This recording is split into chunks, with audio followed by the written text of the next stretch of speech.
तो हमारी oral cavity शुरू होती है लिप्स से, यानी कि सबसे पहले आएंगे लिप्स, फिर उसके बाद आएगी ओरल कैविटी, फिर उसके बाद ओरोफेरिंक्स तक internal of the oral cavity होगा। तो लिप्स में हम सबसे पहले बात करते हैं, लिप्स जो है वो मस्कुलर हैं और लिप्स में दो टाइप्स के मसल्स होते हैं। There are two types of muscles in lips.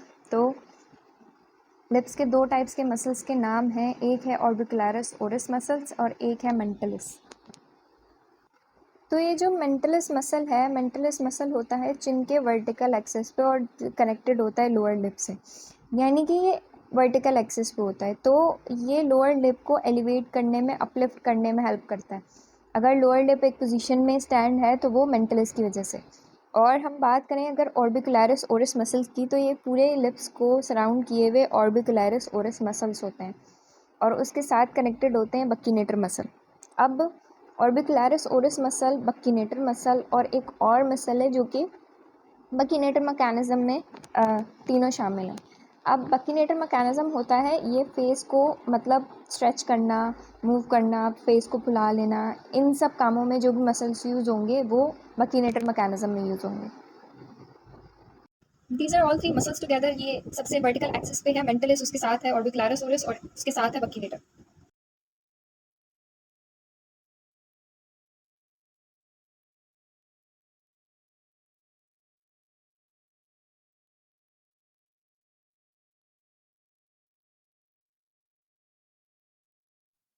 Now let's talk about some other landmarks of the lips. अगर हम लिप्स को देख के बात करें तो हमें पता लगता है कि लिप्स की स्किन अलग है और जो हमारी स्किन का कलर है वो अलग है। तो जो रेड पोर्शन है लिप्स का, that is known as vermilion. The red part is known as vermilion.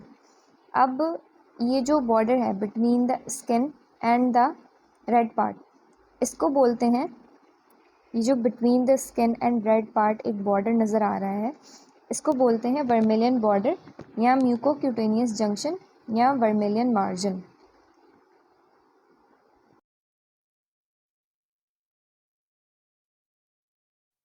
Now let's talk about some other landmarks जो कि लिप्स के फेस पर मौजूद होने से बनते हैं, यानी कि कुछ स्ट्रेचेस, कुछ ग्रूव्स, कुछ सल्काएँ या कुछ और, उसके बारे में बात करते हैं। तो सबसे पहले हमें नज़र आता है कि अपर लिप और नोज़ के दरमियान एक ग्रूव है और उस ग्रूव को बोलते हैं नेज़ोलेबियल ग्रूव, यानी कि ये जो सेपरेशन करवा रहा है अपर लिप की चिन से, इसको बोलते हैं नेज़ोलेबियल groove.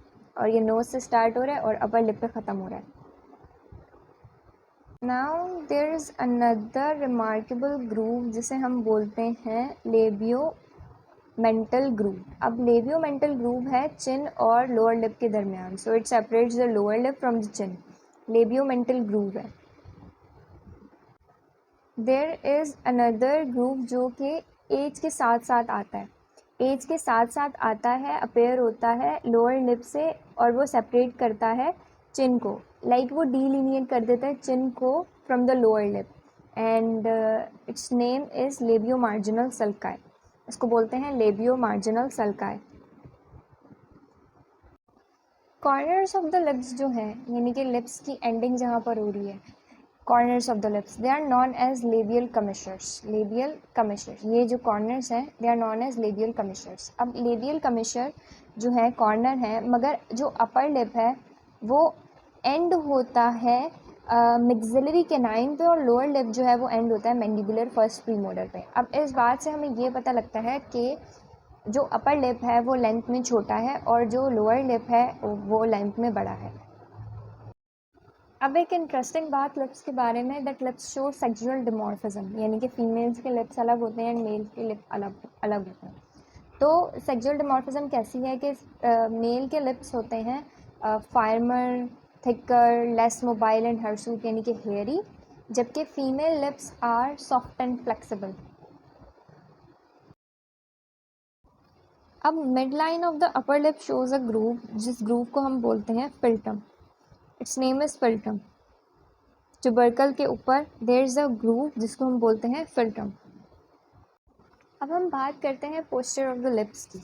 Now posture of the lip depends on it's musculature and it's soft tissues, यानी कि लिप्स के अंदर जो मस्कुलेचर है वो जिस तरह से एक्टिव होगा या लेस एक्टिव होगा तो उसके पोस्चर पे असर पड़ेगा। अब lips can be competent and lips can be incompetent. Competent lips में लिप सील क्रिएट हुई हुई होती है और दोनों लिप्स के दरमियान 3 to 4 mm का डिस्टेंस होता है एट रेस्ट, जबकि इनकॉम्पिटेंट लिप्स में मोर देन 3 to 4 mm का गैप होता है और सील क्रिएट नहीं हो पाती। अब इनको याद करने का यही तरीका है कि आप अपने लिप्स को देखें, किसी की लिप्स को देखें और इनको बार बार दोहराएं तो आपको आराम से याद हो जाएंगे। If we talk about the causes of lip incompetency, तो वो डिपेंड ही जिस पे कर रही है वही उसका कॉज होगा। लाइक अगर हमारे पास दो कॉजेज़ हैं, तो अगर स्ट्रेच हो जाए मेंटलिस मसल जो वर्टिकल एक्सिस पे जिसने अपलिफ्ट किया हुआ है अपर लिप लोअर लिप को, अगर वो स्ट्रेच हो जाए तो लिप इनकॉम्पिटेंसी होगी और वो सील क्रिएट नहीं होगी। और दूसरा ये है कि अगर आपके एंटीरियर टीथ जो हैं, यानी कि मैक्सिलरी और मैंडिबल इंसाइजर्स जो हैं, वो अगर प्रोट्रूड हो जाएं तो भी लिप सील क्रिएट नहीं होगी, जिसकी वजह से लिप इनकॉम्पिटेंसी होगी। नॉर्मली ये होता है कि हमारा लोअर लिप जो है उसने मैक्सिलरी इंसाइजर को 2 to 3 mm ओवरलैप किया हुआ होता है।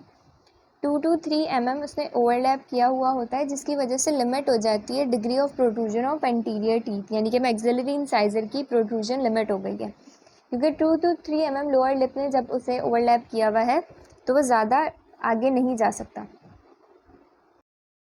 If there is no lip seal, अगर लिप सील ही नहीं है तो क्या होगा कि लोअर लिप ने कोई लिमिट नहीं की हुई होगी मैक्सिलरी इंसाइजर की प्रोट्रूजन, तो वो फ्रीली प्रोट्रूड करेंगे, जिसकी वजह से और फेस के डेंचर में मतलब चेंज आएगी और उसकी वजह से लिप सील क्रिएट नहीं हो पाएगी।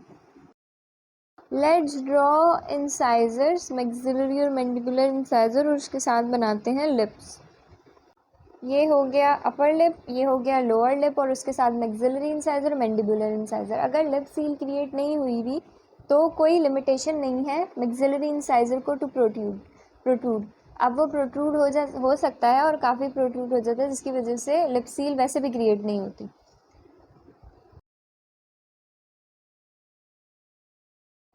इसी तरह अगर टाइट और ओवर एक्टिव लिप मस्कुलेचर है तो इट विल प्रोड्यूस रिट्रोक्लाइंड इंसाइजर्स, यानी कि वो पहले तो प्रोट्रूड हो रहे थे ना, अब रिट्रोक्लाइंड हो जाएंगे, यानी कि अंदर की तरफ इंसाइजर्स हो जाएंगे। लिप सील तो क्रिएट हो जाएगी मगर दांत जो हैं वो अंदर की तरफ मुड़ जाएंगे।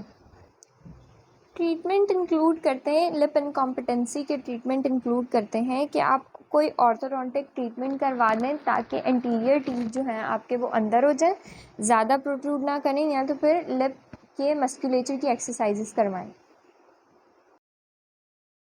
हैबिचुअल माउथ ब्रीदर्स क्या होते हैं? हैबिचुअल माउथ ब्रीदर्स आर दोज जो कि इनहेल और एक्सेल दोनों अपने माउथ से करते हैं। उसका कोई रीज़न होता है और वो रीज़न ये होता है कि कोई एयर ऑब्स्ट्रक्शन हो रही है, यानी कि कोई नाक से सांस ले नहीं पा रहा है, जैसे कि एलर्जिक राइनाइटिस में होता है।